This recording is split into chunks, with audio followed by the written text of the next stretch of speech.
Hey guys, Franchise here from Franchise80s.com, and I'm doing this quick little video today to show you guys some of the things that I have found while treasure hunting out there that I've been able to turn around and sell for a really good profit. Some pretty big items and some fun items that I've been able to find and sell. A lot of people ask me all the time, so what do you sell on eBay? Or, how do you find the stuff that you sell on eBay? And so I wanted to kind of do this video to show you guys exactly what I have been able to do and accomplish over the years on eBay. And I'm going to run through this pretty quick, show you some of the items I found, and then after that, I'm going to give you guys a few little pointers and tips on how to be successful in selling and finding treasures out there and being able to turn around and sell them. So let's start off real quick here. This first picture, you see one of the items. You're going to see Franchise Auctions. That's the name of my my eBay store. If you guys have a chance to check it out, you'll see here where I sold the item, the date I bought it, the date I sold it, what I paid for it, what I sold it for, and then the profit that I made on it. So I'm going to start with this first item, which was a photo album. I found this at an estate sale. Most of the stuff I found at estate sales or garage sales or sometimes even flea markets. You find some pretty cool stuff. You can find some pretty cool stuff out there, and believe it or not, just because you're getting it for a certain price doesn't mean that somebody else wouldn't be willing to pay more for it. So this was a Apple computer I found at a local garage sale, and to the people selling it, it was just a bulky computer that was outdated and they want to get rid of it. They didn't look at it like a collectible. The person who bought it from me was really buying it just pretty much to display it and have it. It was a sense of nostalgia he would have every time he looked at it. So he was willing to pay a lot more than $15 for it, because he probably had one when he was younger, and it was something that reminded him of a better time. So he was willing to pay a lot more for it. It sold on eBay. It was an auction. I bought it in 2011 and sold it pretty quickly. Paid $15 for it in the garage sale, and I ended up selling it for $290. Made a pretty nice profit on it. Let's see here. The next one was this item. See, it looks like I really came up on this item. It was item I found at an estate sale, and I did come up on it. I found it at an estate sale. It was with a bunch of pins. I didn't even know what it was. I bought a whole bunch of pins that day. I bought it for 75 cents and sold it for $138.50, and I made $137.75 profit on it. I thought I made out, which I pretty much did, but I didn't do enough of my research on it, because later on I found someone else who sold this item for about $390. So I could have gotten a more than double what I got for it, actually. So the next item here is a signage from the Sahara Hotel and Casino that closed down. I was in Las Vegas and looking on vacation with my family, and I was looking for. I always look for estate sales and garage sales or flea markets in pretty much everywhere I go. And I found out the Sahara went out of business, and so they were having an estate sale. They let people into the hotel and casino, and they were selling everything, from the slot machines to the signage to the telephone rooms the telephones that used to be in the rooms. And if I had a bigger car, I would have bought a lot more, especially gaming tables and slot machines. That would have been really cool. A lot of slot machines, though, I couldn't have I guess I could have brought them over, but they were illegal as soon as you cross over to California because they're legal in Nevada and not legal in California. But there was a lot of cool stuff. I ended up buying the signs for $5 and sold it for $55.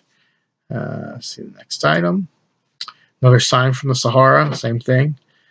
Purchased this sign for $5, sold it for $55.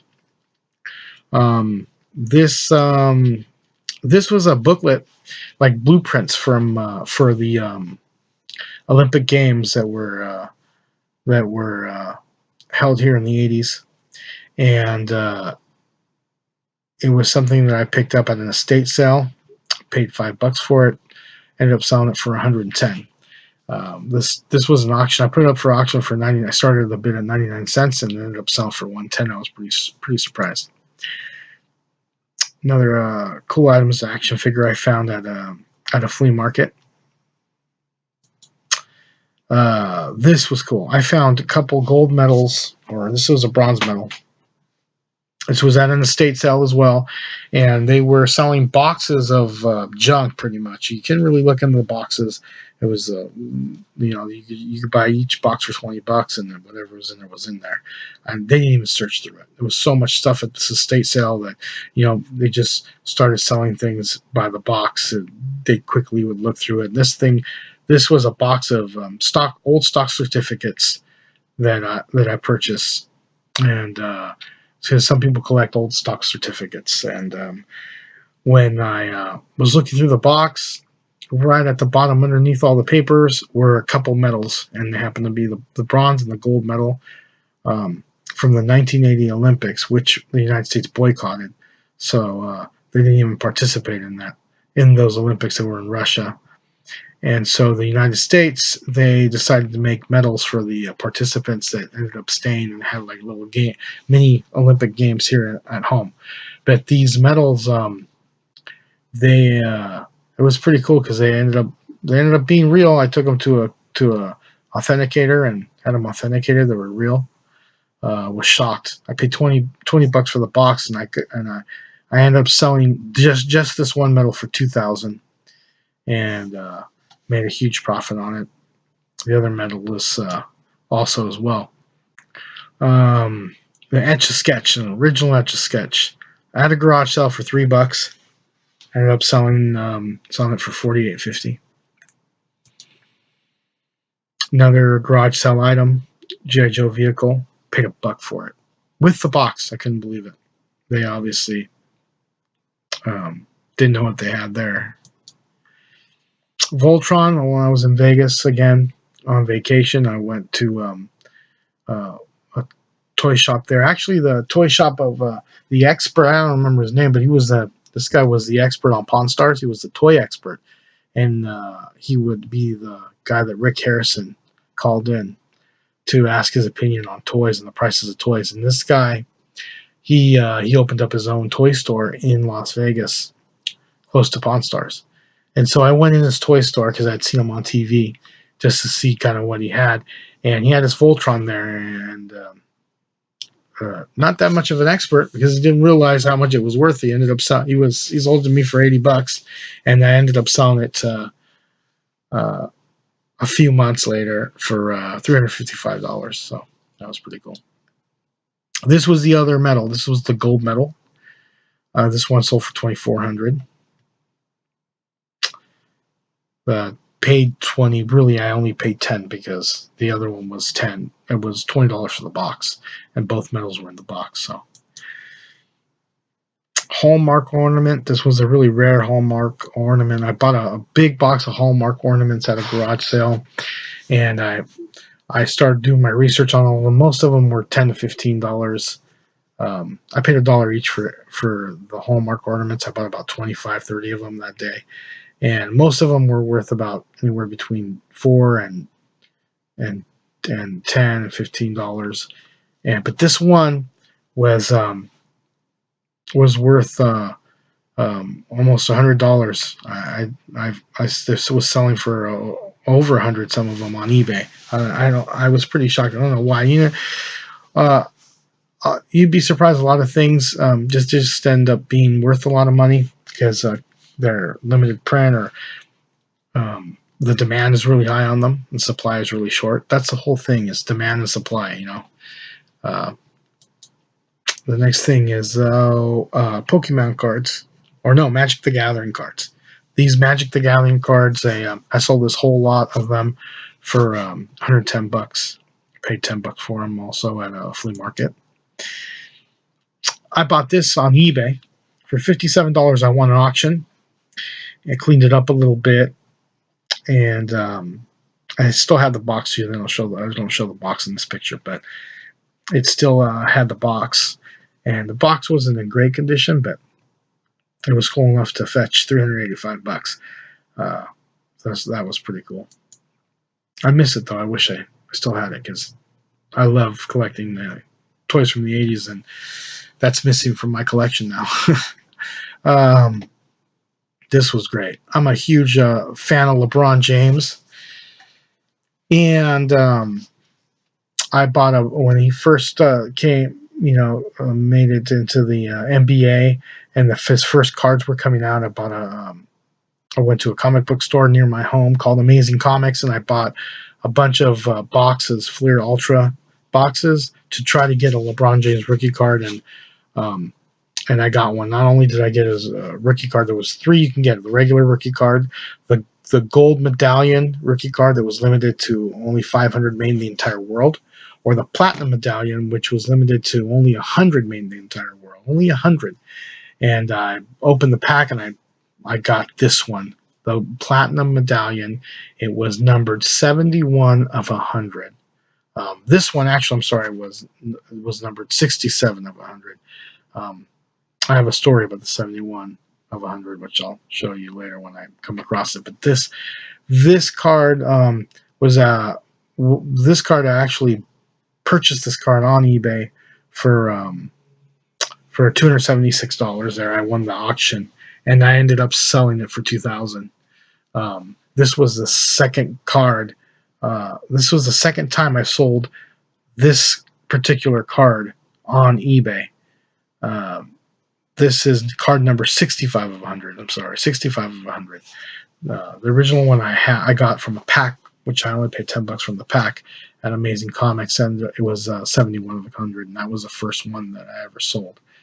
So this is the second one I sold. This was the first one I sold. This is my son when he was younger, holding up the LeBron James card before I shipped it out. This was the same card, platinum medallion, but it was number 71 of 100. I got this out of a pack, a $10 pack, and I ended up selling it for $3,800. I put it on auction as for $5,000 or best offer, because there's only 100 of them in the world. I had no idea what it was worth, but I didn't want to sell it for too cheap, so I just put it at a really ridiculous price and let people make offers. And someone made an offer for $3,800, and I sold it. These were Legos I had bought at an estate sale. There's just a bunch of different type of Legos, and sold that for $99. Let's see, Nintendo, the NES. I paid back in 2011 $14 for this. Now it cost you close to 80 or 100 now. Very difficult to find one now for $14. Another participation Olympic medal. I got this in the same estate sale that I got the other medals. They were $2 a piece. I purchased a whole bunch of them, probably 10 or 15. They had 10 or 15 of them. I purchased them all, and I ended up paying $2, and I sold them for 80. Since then. I've sold all of the rest of them. Some sold for 40, some sold for 60, some sold for 80. So the prices depend, vary. Cool pin here I sold. Little miniature car. Phone from the 80s. It's kind of cool. $3 I paid for it and sold it for $50. Found this at a garage sale as well. These were the Pokemon cards. These cards I paid $7 for at a garage sale and ended up selling for $97. This old video player played old millimeter films. I never really played anything on it once I bought it. I just made sure it worked and stuff, and then put it up for $5 on Craigslist, or no, this was on eBay. I'm sorry, I thought it was on Craigslist. It was on eBay, and I sold it for $5, and I sold it for $109. Bought it for $5, and I remember the guy also paid quite a penny for shipping. Shipping was pretty expensive on this thing, but he paid for it. He wanted it. Hoist Gracie, my Hoist Gracie autograph card. I paid $29 for this. I sold it for $85. I have another Hoist Gracie autograph card because I love Hoist Gracie. I used to do Gracie Jiu-Jitsu back in the day. I actually just started doing it again recently. And Hoist Gracie is Ultimate Fighting Champion. He's awesome.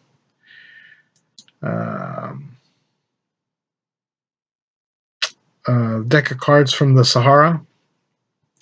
Sahara was going out of business, like I said before, and I purchased probably 20 or 30 of these decks. I still have some as well.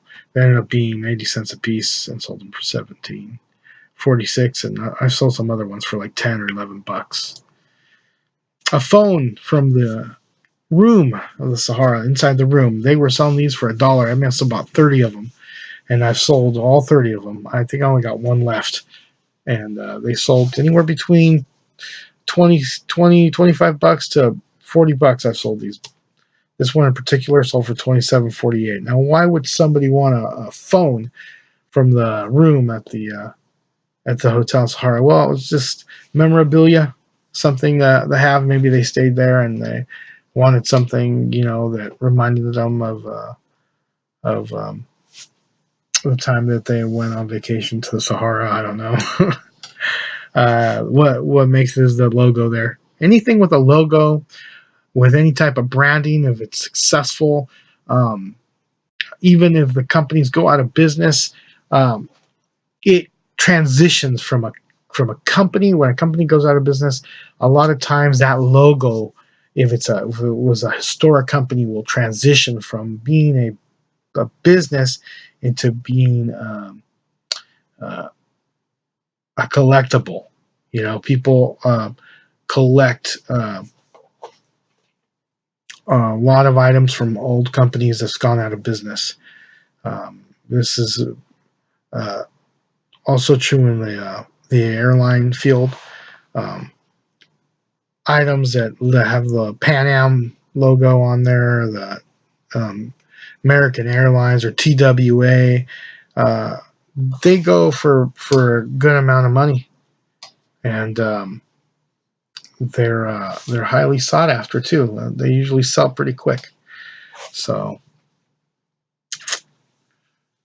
the next thing here is this was a actual letter from the LA Soap Company. This LA Soap Company is a really historic company, and it was like an advertisement letter, and somebody who I guess was into maybe worked at that company, or I don't know, but they ended up paying $24 for it. I paid 20 cents for it. Tolkien books, Hobbit books, sold them for 43, paid $3. Now they're probably worth a lot more than 43. So that was probably a bad deal on that one. So, well, it looks like those are all the items that I currently have right now to show you. But definitely a lot of cool things that I've been able to come across over the years. There's a lot more than this too. This is just a few of the items that I wanted to show you guys and talk about. So some tips. What are some tips that I can give you guys? If you go to garage sales or estate sales, I love estate sales. Estate sales, if you don't know the difference between the garage sale and the estate sale, the garage sale or a yard sale is, you see them all the time. People in the front yard that bring stuff out, and you purchase their items. You can haggle with them. An estate sale is more organized. An estate sale is usually when somebody dies, the owner of that home, which is called an estate. They pass away, and usually it's their family members, or they hire a professional to come in there And since they don't know the value of a lot of stuff, they'll sometimes hire a professional. They'll try to do it themselves and research what things are worth, and then they'll sell off all the items of the person who's passed away. But unlike a garage sale, they don't drag all the stuff outside. They let people come into the home. They'll form a line outside. I've seen estate sales where I go and there's a line of 100 people, and they'll let in 20 people at a time. And the people, they walk around in the house from room to room. They even open drawers, and everything in the house is for sale usually. The drawers, what's in the drawers. People will just grab stuff, put it in a bag, and then before they walk out the front door, there's a little cashier there, and they kind of tell them what the items are going to cost, and they buy them.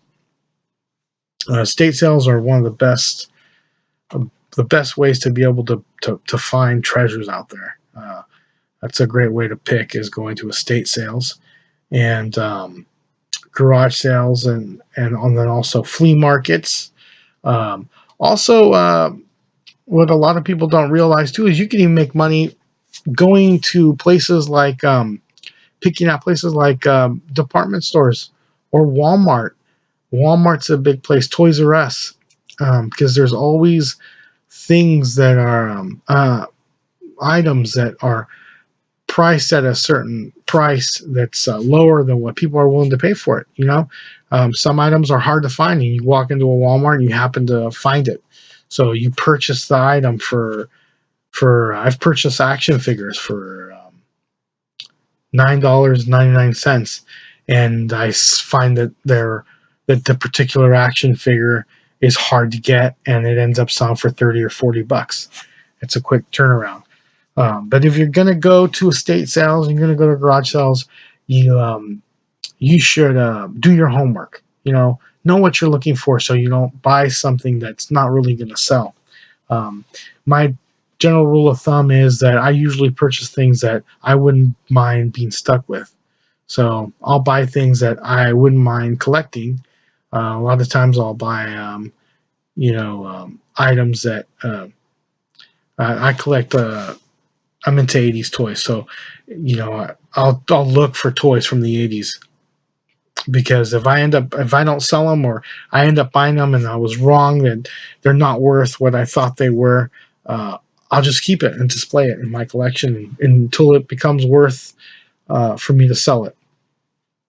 One of the things I do is I read a lot of books on the subject of collecting, a lot of price guides. I go through them, and I see what's worth money. So let me show you some of the books that I recommend getting. The Picker's Pocket Guide is a good series of books.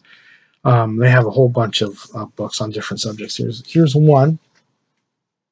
This is the Picker's Pocket Guide to Bottles, and this is old vintage bottles. Believe it or not, people purchase old bottles. Some are worth a lot of money. There's some bottles in here. There's a price guide that are like this one, this blue one right here, that one. If you find that, it goes for about $300. That bottle. That's pretty crazy. Baseball cards, baseball memorabilia. Everybody knows that's some of that stuff's worth a lot of money. You can see the Babe Ruth autograph ball right there. There's all sorts of stuff in here that's really cool. I recommend this book for sure. Toys, favorite right here. Toys. There's all sorts of great prices and information on different toys that are valuable. Sorry, let me see there, right there. That you can look for. Another great book.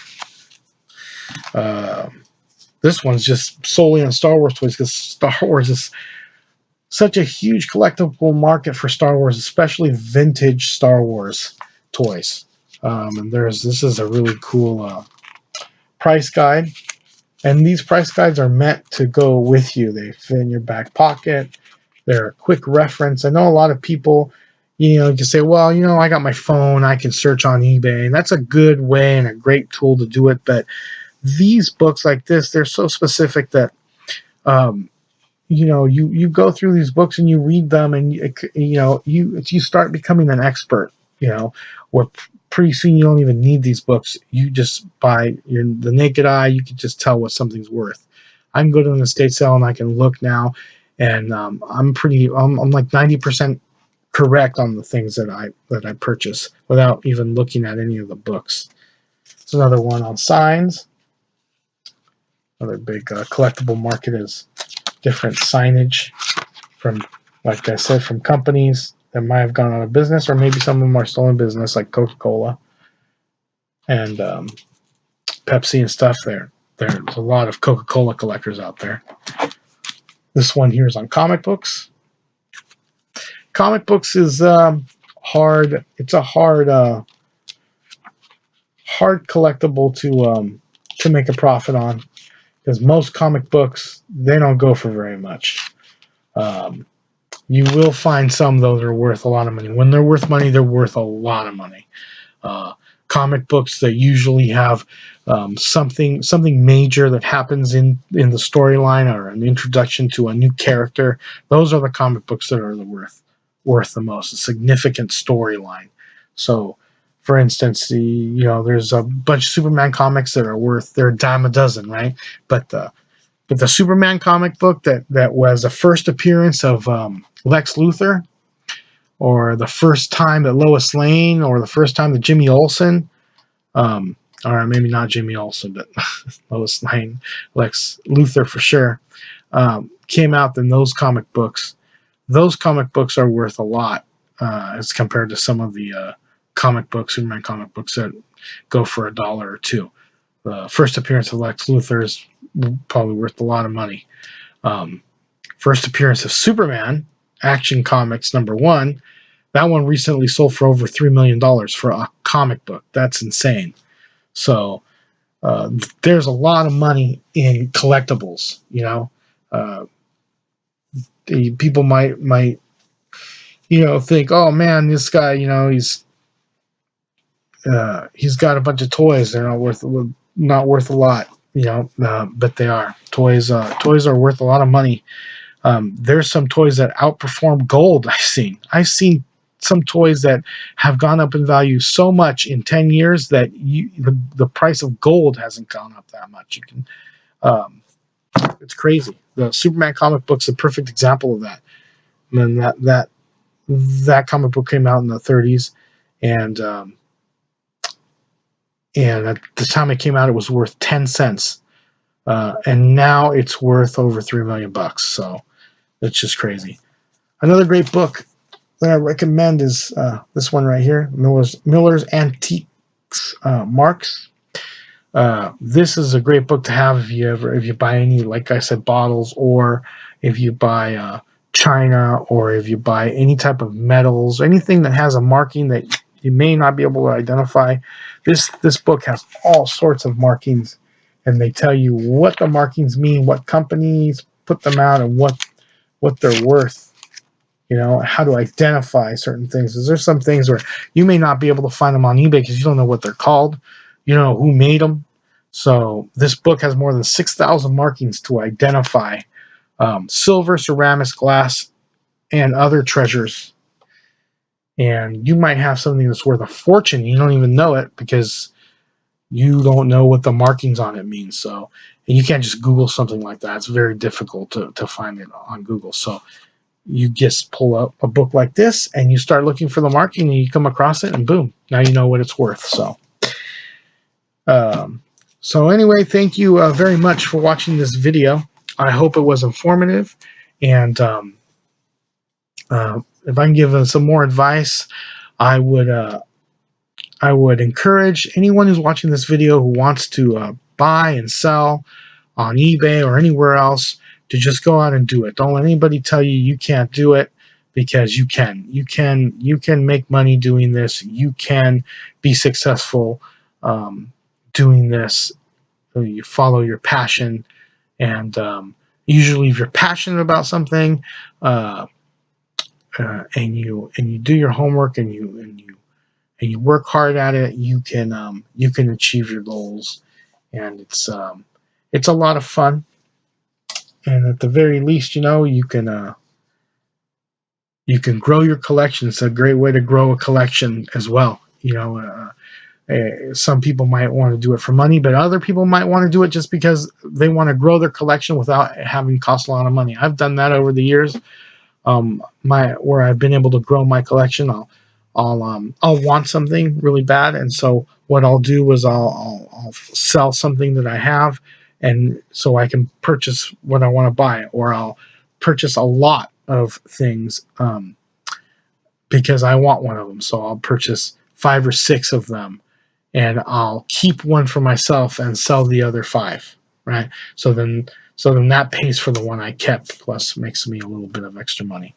So thank you guys for watching, and please, if you have a chance, I'm new to YouTube, so please subscribe. I'm going to have a link right under my franchise auctions banner. Please subscribe, hit like, and share if this video was informative or entertaining. I really appreciate you guys, and I will talk to you next time. I'll be back with another great video. Thank you.